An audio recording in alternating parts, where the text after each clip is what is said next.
All right, so we would like to say a thank you to Pearson Canada for sponsoring today's Tuesday Talk series. They have a lot of useful digital study tools and resources that you can use during first and second year, so make sure you follow them on Instagram or Facebook to get study advice, university and college tips from other students, join their student community, and even textbook giveaways. So getting into our agenda for today, our agenda will be an overview of LEAP's summer programs, and we'll get into our first webinar, our online in-person school, and then we'll have a panel discussion and then a Q&A period. Just a little bit about LEAP. LEAP is a Canadian registered nonprofit and student-run organization since 2020, and our main goals are to bridge the gap between high school and post-secondary education while helping you leap into your future. We've impacted over 10,000 students from 35 countries through 8 different initiatives, and to learn more about our offerings and how to further get involved with LEAP, you can visit leapcanada.org. A little bit into our upcoming program, Pathfinder. If you're interested in learning more about the industries that you may be interested in and learning valuable skills, you can check out our Pathfinder program at leapcanada.org/pathfinder. And just one more note before we begin, by attending this webinar, you are actually automatically entered into our Bounty Points giveaway. You can win points by coming out to more webinars, asking questions, and filling out our feedback form. We have up to $400 worth of prizes to be won, so come out to as many webinars as you can and ask all the questions that you have, because who knows, it might just win you some prizes. So let's take a moment now to get into our panelists for the evening, and I would like to pass it off to Kristen to introduce herself. Hi, everybody. I'm Kristen. I'm a pharmacology specialization major at the University of Alberta. I'm currently working with the research group of the Wishart group at the University of Alberta, as well as a chemical prep assistant at the chemistry department. And I've worked with developing undergraduate laboratory labs for undergraduate labs. Awesome. Thanks, Kristen. Next, Lionel, would you like to introduce yourself? Hey guys, my name is Lionel. I'm currently in my 3rd year at the Lazare School of Business and Economics at Wilfrid Laurier. I'm currently specializing in finance. I'm also the campus ambassador for Wilfrid Laurier and an incoming fall analyst at Terranet for mergers and acquisitions. Thanks, Lionel. Ritika, would you like to introduce yourself? Hi, everyone. I'm Maritika, and I am my 3rd year of Mental Health Studies Co-op at the University of Toronto Scarborough. I was a former admissions mentor at UTSC. I am a general member at Meet U of T, and I job shadowed with the Scarborough Health Network. Awesome. Thanks, Ritika. And lastly, we have Mila. Hi, I'm Mila. Nice to meet everyone. I attend Western University, and I'm currently in a dual degree program of medical sciences and business administration. Some volunteer experiences that I have is St. Michael's Hospital volunteer, a LAMP mentor at Western, and a Seniors with Skills volunteer. Awesome. Thanks, everyone. All right, so let's get into our panel discussion for tonight. Our discussion is split up into 4 main topics: managing academics, getting involved, networking and making connections, and mental health. So on to our first question. What are some tips for staying motivated and focused during the semester? Kristen, would you like to start us off? So I like to make schedules and plan out what I study every day. It's really important that you put breaks into your study schedule, and by doing small tasks at a time, it gives you a sense of accomplishment, so that way you stay focused and motivated to continue studying. Another really important aspect is that exercise is also very important. It can help you wake you up and keep you more focused if your body is always sitting down, especially in an online school setting. And if you plan on going to the gym at certain times of the day, it can help with keeping a schedule and overall just helping you more. Awesome. Thanks, Kristen. Lionel, would you like to add? Yeah, definitely. For me, I like to definitely try to put a stop to burnout before it happens in general. I do this by like Kristen said, plan ahead definitely helps. Break it down to smaller tasks, make it less kind of as big, and most importantly, definitely exercise. It helps clear your thoughts, refresh, kind of remove yourself from the stressful environment, and kind of put the reset button. Yeah, definitely. Thanks so much, guys. These are definitely very important tips. And I think one thing to just keep in mind is that it's okay if you end up losing motivation and focus, that sometimes it happens to the best of us. All right, so what are some time management tips for online and in-person semesters with a heavy course load? Kristen, would you like to start us off? So I know that it's really daunting to try and study every single day, but it's really, really important that you try and review small amounts of every single class that you have, just to stay on top of your work, because I know cramming might have worked for high school, but in university, if you're trying to cram at the last minute for exams, this causes a lot of unnecessary stress, and it probably won't get you the best grade that you might want. For in-person and both online classes, it's very, very important that you go through your syllabus. Your professors will tell you this, and we're telling you now, but this way you can look at all the deadlines and when your exams are, so you can put them into your calendar so you know when anything is coming up and you won't have any surprise do assignments, or you find out the next day that you have an exam, which I have done a couple of times. So for in-person classes, you want to strategize how you spend your time, because most of the time you're going to be on campus, but there's always that commute of going between home or back to your dorms. So you want to find out where you also get the most amount of work done. Awesome. Thanks, Kristen. Lionel, would you like to add anything? Yes, 100%.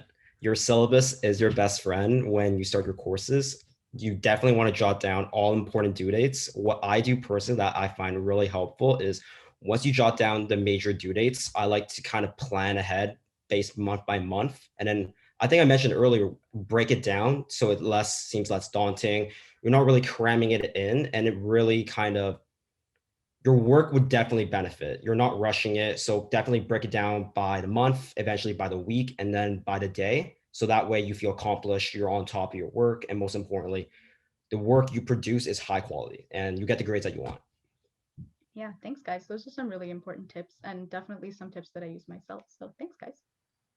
All right, how do you distinguish a study space from a social space? Is there a need for a distinction? Kristen, would you like to start us off? So there can be both a study space and a social space, but it's really important to note that you're probably not going to get the same amount of studying or the same quality of studying that you would get if you go to a quiet place with less distractions.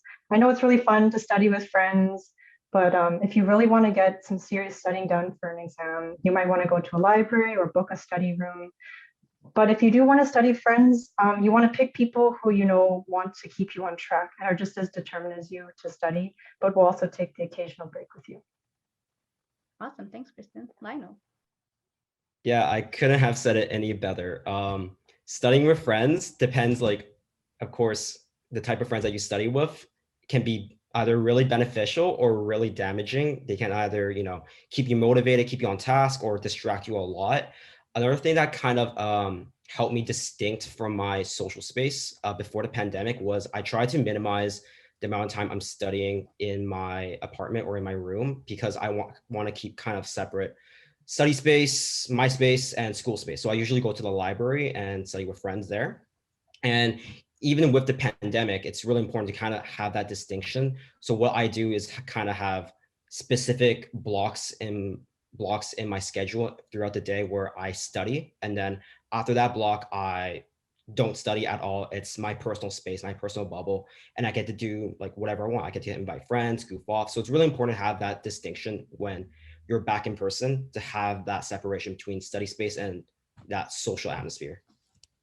Awesome. Thanks, guys. All right, so we're going to move into our next topic right now, which is getting involved with school and social work in life. So our first question is, are the extracurriculars and clubs in universities similar to high school? Rithika, would you like to start us off? Yeah, so the structure of clubs is pretty similar in university and high school. I would say that the only difference is that university clubs, they are completely student driven. You don't have like a teacher looking at your every step. And otherwise, it's very similar. Like you have weekly and bi-weekly meetings where you guys talk about events and everything, but it's a lot more independent. And I think that actually kind of makes it more fun too, because it gives you more like creative ability. Awesome. Thanks, Rithika. Mila, would you like to add on? Yeah, so definitely one thing that I wish I knew in first year is that in September, there's usually a clubs week where you get to see all the different clubs at your university. And I think it's really important to interact with the members to discover any first year opportunities or anything that entails from that club as a general member. Awesome. Thanks, guys. All right, so where can we find more information about ECs in an online semester? Rithika, would you like to start us off? So I think that the best way to learn about clubs is definitely Facebook pages. clubs always post about their initiatives. They always post about hiring positions and everything there. So that's definitely where you should go first. And another thing about clubs is that when you first enter, you will be maybe in a junior position, because you're going to be like first trying to learn about the ways of the club, and you don't want to be overwhelmed. But that being said, every club is kind of different. So you might have more responsibility than you were anticipating. But at the end of the day, you guys are all working towards the same initiative. So your club members are always your biggest support. So yeah, definitely go to them if you have any questions or anything like that. Yeah, I think that's super helpful. Did you want to maybe elaborate a little bit more on what the structure would look like and sort of what role they would play just entering post-secondary? So usually I see that first year students, they are more like a general member. So they're maybe like bouncing ideas off like that. And now with the pandemic, in terms of structure, it's all online events and everything. But you definitely still get that sense of community, because you're meeting with these people all the time, and like you guys have similar passions, similar goals. So yeah, even if you're a general member, you're definitely not anything less than other people. Like you're just learning the ropes, and it's totally fine. And yeah, you'll have a fun time. Awesome. Thanks, Ritika. Mila, would you like to continue? Yeah, definitely. I would look out for first year positions available if you're looking to be an executive or a first year representative. Those positions usually entail more of a hands-on role and activity within the club. General members usually bring ideas and plan and help promote it. Also, watch out for your school emails, because sometimes they send out opportunities such as the September clubs event. So I would check Facebook pages and your school emails for anything. Awesome. Thanks so much, Mila. All right. So how did you choose from available opportunities? Ritika, would you like to start us off? So personally, I was very program driven when choosing my clubs. So I'm in a mental health studies program. So I was looking for clubs that were creating mental health and wellness opportunities. So for me, it was completely program driven, but I know for other people, recreation is more important, like finding a community like in that way, like ethnic communities and things like that. So I think it all depends on like what's most important to you. For me, it happened to be program. For someone else, it might be something different. So yeah. Awesome. Thanks so much. Mila, would you like to add on? So for me, I wanted to participate in clubs that aligned with my personal passions and interests. And what I managed to do also is for the clubs that I didn't manage to join because of time constrictions, I try to support them by going out to events. And that's another thing that you can do. If you don't join every single club that you want to, you can always go out to the events and help out and be there for the events. Awesome. Yeah. And I think one thing also to add is to definitely choose ones that you think you would be able to commit to and really just participate in the most, and ones that really just you feel good when you join them too, because you do need kind of that break from academics. So yeah, thanks guys so much. All right. So moving into our next topic, networking and making connections. Our first question is, what are some ways to make friends during first year? Where and in what context did you find most of your friends? Kristen, would you like to start us off? So I myself am a pretty introverted person, and it is really scary to put yourself out there, but it's also very important to just try and talk to as many different people that you can. You can introduce yourself to people that you may sit next to in lecture or in my online classes. Lots of different classes have discords or like different social media groups that you can join and engage in the conversation and try and talk with some of your other classmates. Most of the friends that I've met have been through classes or I've introduced myself to them. So this definitely works. If you are an international or an out of province student, you can try talking about where you're from, or that can help spark a lot of different conversations about different countries that you might be from. Also, as Mila and Mordeka said, joining clubs and groups is a really great way to meet new people that might be in similar situations or have similar interests to you. And especially if you're living in a dorm or other residential housing for students, most of the RAs there will have a lot of first year activities or orientations to get you involved. So you should definitely participate in those. Awesome. Thanks so much, Kristen. Lionel. Yeah, so definitely put yourself out there. It's university is truly what you put in is what you'll get out of it. I cannot emphasize this enough. Join clubs, be uncomfortable in uncomfortable situations. Sorry, be comfortable in uncomfortable situations, and just step out of your comfort zone. So yes, join clubs. It allows you to kind of network with people who are like-minded, who have shared the same values, and then of course participate in numerous events on campus. Even in an online environment, a lot of clubs are still hosting events. So this is a great opportunity to meet other first years in either in your program or club of interest. In terms of international students, I definitely would say same principle applies. Put yourself out there. Of course, there might be a little slight difficulty, but I truly believe if you put yourself out there, you'll find people that kind of, I guess, as cheesy as it may sound, radiates the same energy. So you guys hopefully find the proper chemistry for that. Yeah, of course. Thanks so much, guys. I really do find the tip to be comfortable in uncomfortable situations a really good one because a lot of first year students are in the same boat. So definitely don't be afraid to take that leap. Next question, how to make friends virtually and stay in touch. Kristen, would you like to start us off? So as we already mentioned, join lots of group chats. You can, there's lots of, I know that there are Discords, or my university has like Discords that are made for different classes. We also have like Reddit pages that people can also talk on, and there's lots of ways to connect with other students. You really want to try and engage in these conversations and help out your other fellow classmates. This is a really, really good way to try and make new friends and just like communicate with other people.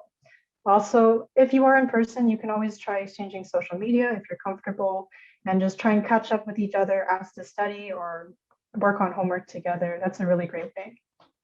Awesome. Thanks, Kristen. I actually want to open this one up to Lionel, Mritika, and Mila if you guys have anything to add. I think this is a really important question too. Can I go first? Yes, go for it. So yeah, definitely. I know it's kind of hard because it's an online setting, but you will have the opportunity to hopefully go to breakout rooms and talk with your fellow classmates. So it's really important to kind of put yourself out there. It might be kind of awkward because it's online, but it certainly doesn't hurt to, of course, maybe after class, find them on Facebook or Instagram saying like, oh, I really like this comment that you made in class, for example, and then maybe exchange social information. And then who knows, maybe you find yourself your next best friend or a study partner. So definitely put yourself out there. Awesome. Mila or Mritika, would you guys like to add anything to this question? Yeah, I definitely agree with going out there and participating in the breakout rooms when your professor assigns it, because it really does make a difference, and who knows, you might make a best friend there. But also going out on social media, if that's your thing, to see if there's group chats created, or in your classes, sometimes there's a questions and answering page, Q&A page. So I would look there to see if there's anyone that you want to interact with, or be saying, oh, I want to find friends. Is anyone willing to be friends? So that's something else that I did. Awesome. Thanks, Mila. Mritika, did you have anything you wanted to add? Yeah, like just like what they said. Another thing that I saw in the group chats that I was in was when there was like a reading list, you would message and you'd be like, does anyone want to like split this up? And then that way you can also get like studying them, but also you have like a bunch of students that are you can talk to and you can connect with. So yeah, I think like just giving the thing of like just saying studying can go a long way, you know, like you're not actually going to be studying, you're going to be talking about your interests and things like that. So I think that's something really important. Awesome. Thanks, guys. All right. So how do I form relationships with my professors and TAs? Kristen, would you like to start off? So forming relationships with professors and TAs is a really, really important networking skill that you have to develop in first year, because this can really help you out later on. I think one really important thing to note is that not all professors and TAs want to be your friend. Not all of them want to be buddy-buddy with you. And sometimes they just don't really care to connect with their students as much, but it's still really important to go to office hours. And when you're in labs or such, you can always talk with your TAs and ask questions. That's really the best way. You can always ask professors about their research if they have any, and also TAs if they're like liking their graduate programs. Just be kind of friendly with them and gauge if they really want to continue talking or not. It's not as important in your first years to connect with your professors, but especially as you progress up into your upper year classes and you get more specialized, it's very, very important to know your professors, because they're probably going to be teaching you multiple classes. I have worked with some other supervisors and professors, and they've recommended me for jobs. So it's definitely a very important skill, which can help you get jobs or get recommendations for graduate school. Awesome. Thanks, Kristen. Lionel, do you want to add anything? Yeah, of course. So I'm speaking kind of from experience. I'm actually going to be in, well, not a TA, but the undergraduate version of TA, which is called instructional assistant for first year, for a lab for one of my first year business courses for first years. So definitely, not all TAs want to be your friend. They obviously want you to succeed, and all professors want you to succeed. So it's important to kind of course, respect them, respect their knowledge, and respect their experience. But also, don't be afraid to approach them when you have questions, and of course, treat them as a normal human being. I don't really want my students to be like, oh, Mr. Chang or whatever. Please just call me my first name. Treat me like a normal person, and it'll be fine. And also in regards for professors, Kristen's 100% like right. I've had numerous opportunities with my finance professors where they referred me to a lot of hedge funds where I actually interviewed at, had a lot of networking calls with analysts at investment banks such as Morgan Stanley. It really helps you when you're either pursuing grad school or looking for an internship or co-op. So 100% be on the good side of your TAs and professors because they might actually help you a lot. Awesome. Thanks, guys. All right, moving into our last topic for the first webinar. What are the resources or how to find resources for mental health? Rithika, would you like to start us off? So every school, they have a department that is dedicated to health and wellness. And some of the services they offer are one-on-one appointments with a therapist. I know that some schools also do peer support groups. So it's led by therapists and it's like a small group of people that are, struggling with the same issue. But if it's something urgent and you can't like wait for an appointment, I think that a really good service is Good to Talk. It is a 24-hour texting and phone service where you can talk to a therapist, get some resources, no appointments needed. And I think that that's really important. If like you're really overwhelmed and you just want to get help right away, that's definitely a good service. You can just do a quick Google search, Good to Talk, and you can find the number and everything. Awesome. Thanks so much, Mithika. Mila, would you like to add on? Yeah, if you're living in residence, I find that RAs, which are resident assistants, have great resources available for everything on their fingertips. So I definitely reach out to your RAs if you're living in residence. Awesome. Yeah, and I can attest to this. I'm going to be a resident assistant this year, so we are definitely being trained to help you out in any way that you may need it. So definitely come to your RAs if you ever need anything at all. All right, so what's the difference in stress level in university compared to high school? How would you cope? Mithika, would you like to start us off?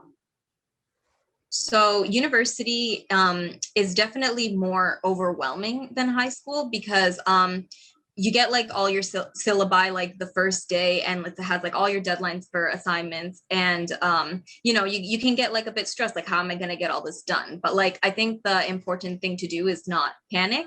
As Kristen said earlier, make a schedule for yourself. Make sure that you're not cramming last minute. And as for just coping with the stress day to day, I make sure to do something I love every day. So like for me, that's like working out. So I really like working out. So I make sure that every day I do some sort of physical activity just to like alleviate the stress of the day. And that really helps me. So yeah. Awesome. Thanks, Mithika. Mila. Yeah, I think one of the biggest differences between high school and university is that university is a much quicker pace. And when you get the syllabus, it may seem that you have 100 tasks to do at once, but reading the syllabus thoroughly and writing down all the dates will help you tremendously in the long run. It also can alleviate stress when you see how spread out everything is. And homesickness can occur, so FaceTime parents or guardians as needed to cope with it. Sometimes they give the best advice. Sometimes it's nice to just talk to your parents and see what advice they can give you. Awesome. Thanks, guys. All right. So how do you avoid burnout and maintain a healthy balance? Mithika, would you like to start us off? So I think the best way to avoid burnout is definitely taking frequent breaks. Like what I do is like when I feel like I'm getting really tired of like studying or doing like an assignment, I'll take like a 15 to 20-minute break to just like eat a snack or like watch a YouTube video or something. And I think that like really replenishes energy. So you're like more focused. And another thing I do is I give myself like a quitting time. So like for me, it's like past 8 o'clock, I don't like doing any schoolwork. And I think that's like really good because you won't be engrossed in school all the time. Like that won't be the only thing on your mind if you give yourself that quitting time. And it also kind of like motivates you to finish your work earlier and like at a better pace. So yeah, those are two things that I like to do. Awesome. Mila. Yeah, so one thing that I make sure to do is identify what's important to myself and incorporate it into creating a healthy balance in my lifestyle. So whether that be exercising is a huge part of my lifestyle, or making sure that I have good grades. So just really writing my goals down and what's important and seeing how I'm gonna create that healthy schedule, and hence the healthy balance comes in. Awesome. Thanks, guys. All right, so that takes us right to 8 o'clock and time for our Q&A. So if you have any questions, please put them in the chat and we will be more than happy to answer them for you. If any of our panelists also have some last minute things that they would like to add, please feel free to.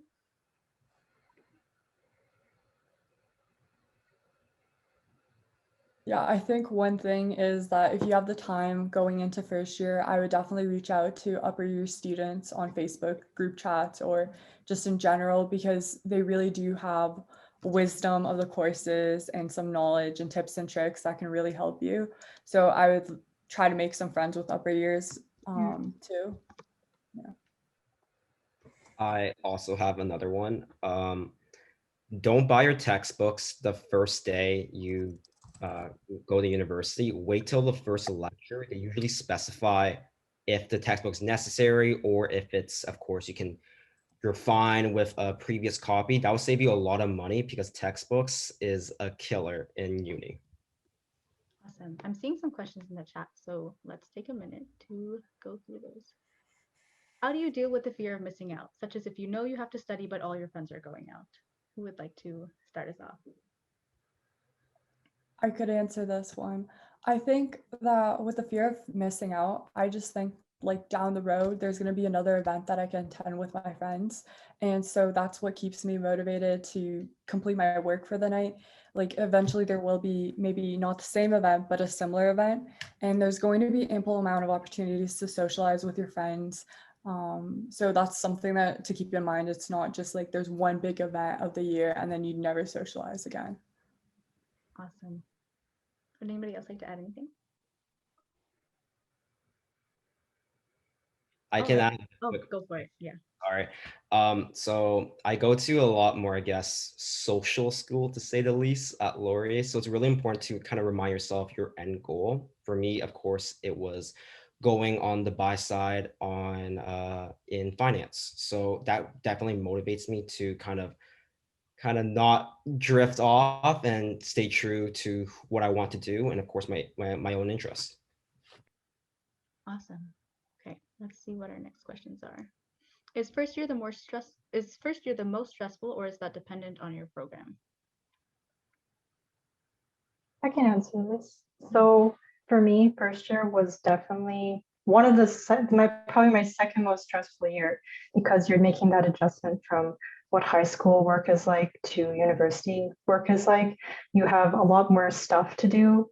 Your classes may seem easy because you're like, oh, this is kind of just like Bio 30 or all of my high school courses, but just a little bit harder. But the exams and the assignments that you're going to be getting are definitely a step up. You're expected to do a lot more work in university. So yeah, definitely first year is definitely super stressful, and you would feel overwhelmed, but just know that that's normal. Mm-hmm. We've got quite a few questions popping up in the chat, so we'll just move to the next ones. What do you suggest to someone who manages their time well, but is still exhausted from having a full schedule with working clubs and a full course load?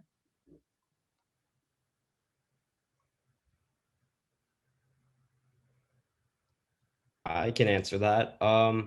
Definitely very busy, but it's really important to, of course, have your own personal time, be able to kind of remove yourself from the situation, even though it might be 5 minutes. It's really important to have your own time within a day. And I can't stress this enough.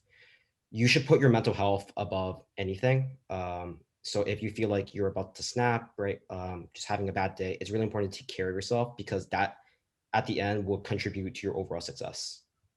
Awesome. Thanks, Lionel. All right, next question. How do you maintain a source of income in uni? Of course, while maintaining good academic performance.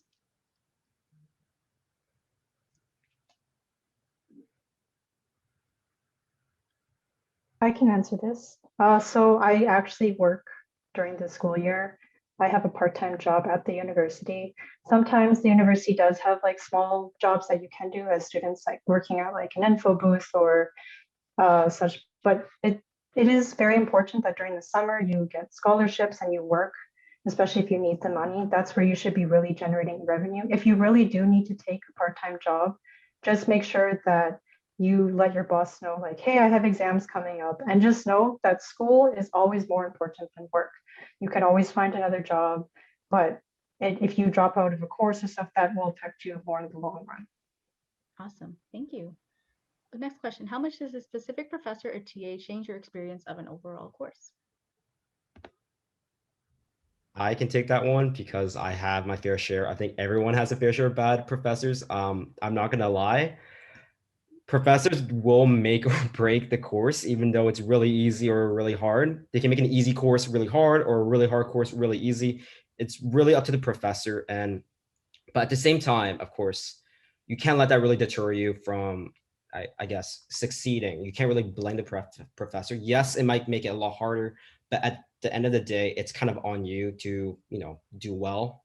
And if it's a professor's fault, then I guess that's something you have to talk to your prof or your dean. Awesome. Thank you. Next question, do you still recommend using a hardcover textbook regardless of whether you're provided one online?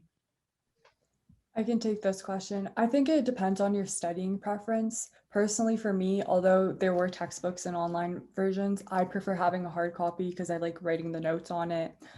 So I would really just identify what studying method works better for you, whether it be online or if you like to have the physical textbook. Awesome. Next question, do tutorials help you learn or practice the content, or do you learn more material here? I'm assuming here means lectures. So, oh, sorry, Mila, you can actually go. No, it's totally fine. You can go first Okay. if you want. I guess I can say this from as an instructional assistant. So one of the biggest goals, mainly maybe because it's a case-based course at the one I teach at, we're not really meant to in labs or tutorials to really teach the content. It's our prof says that we're facilitating learning. It's where you learn the content at the lectures, do your own readings, and when you come to the lab, you apply that concept or theory into a much more controlled setting. So that's kind of the whole concept of labs. Awesome. Thanks. Next question, how do you stop comparing yourself to others? Being in a very competitive academic environment completely drains me.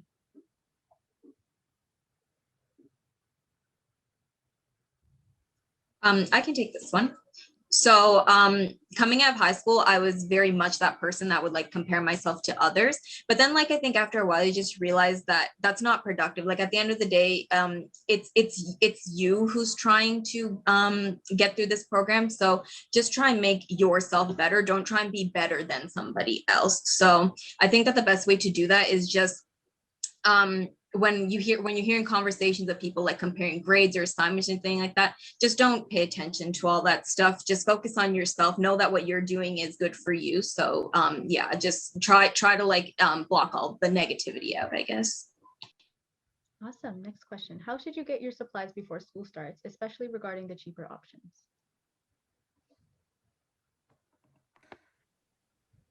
Costco is your best friend when it comes to paper, pencils, everything. Will not survive without them. I myself have my own Costco membership. If you're asking more about textbooks, like I said, wait till the first day and see if it's really necessary to buy it. But if you're just talking about general supplies, Costco is your best friend. Awesome. What's the border for you between enjoying life when you're young and destroying your future? I can take this one. I think that a lot of people, when they're in university, they kind of feel like, oh, I'm wasting away the best years of my life by being in school. But I think now that I'm looking back, since I'm about to graduate, I'm looking back at all my years. I'm like, wow, I had so much fun hanging out with all my friends, going to classes, and just like goofing off sometimes or partying and stuff. Just know that whatever you put into university, that's what you're going to get of it. Like Lionel said, if you want to spend more time like doing lots of fun stuff and joining clubs, you're going to get a lot of a better experience out of university, right? And if you don't really do that, then maybe at the end you'll feel like, oh, I kind of missed out, and I feel drained and I feel like I wasted my time. But just remember that it's on you to make the most out of university. Thank you so much, Kristen. How do you get back to doing work after taking a break? I guess I can answer that. The self-discipline. It's something that you'll learn throughout your time in university, and of course, I myself am still learning about self-discipline. But it's really important to kind of recognize, okay, if I take 5 minutes off, I need to start working after that 5 minutes. And of course, rewarding yourself and not trying to punish yourself goes a long way. But most definitely develop the self-discipline early so you don't really have to worry about the consequences of being late for assignments. Awesome. Thanks, Lionel. So I will just provide a little disclaimer. We do have a lot of questions in the chat. Any questions submitted before the end of the Q&A period will be counted towards brownie points. If we don't get to all of them, please just let us know, and you can send us messages and we will be happy to pass them along to the panelists, and we will try our best to get back to you. A couple of last questions. Are exams and tests more lecture-based or course material-based? If we miss a few lectures, will we still be fine during exams? I can speak to this one. So with lectures, usually your professors will test all the lectures unless they specifically say that they're not including them. Sometimes you'll have cumulative exams, which means the whole course, what you learned in that course is everything that you learned in that course is going to be tested. Or sometimes they just have a exam that's a portion of the course. So it's really important to see what happens. If you do miss a few lectures, always reach out to your friends. Sometimes they have recordings of it posted, the professors. So that's something that I would look into. Just make sure you ask the professor or read the syllabus what type of final exam it is or midterm, because that will change your course of studying. Thanks, Mila. Is taking a course a satisfactory or unsatisfactory a good idea? I can answer that. I made the mistake, of course, taking what we call bird courses, which are really easy courses, and didn't do as well as I thought. Like I still did decent, good, like an A-. But what I really recommend is, of course, pick courses that you're really passionate about. If you're stuck at 11 p.m. reading a book that you don't like or reading a textbook in a field that you're not interested in, it will make your life miserable. So definitely pick a course that you're really passionate about or interested in. Awesome. Thank you so much. Okay, so one last question before we end off tonight. If exams are in person, how should we prepare for them, considering that we didn't have them in grade 11 and 12?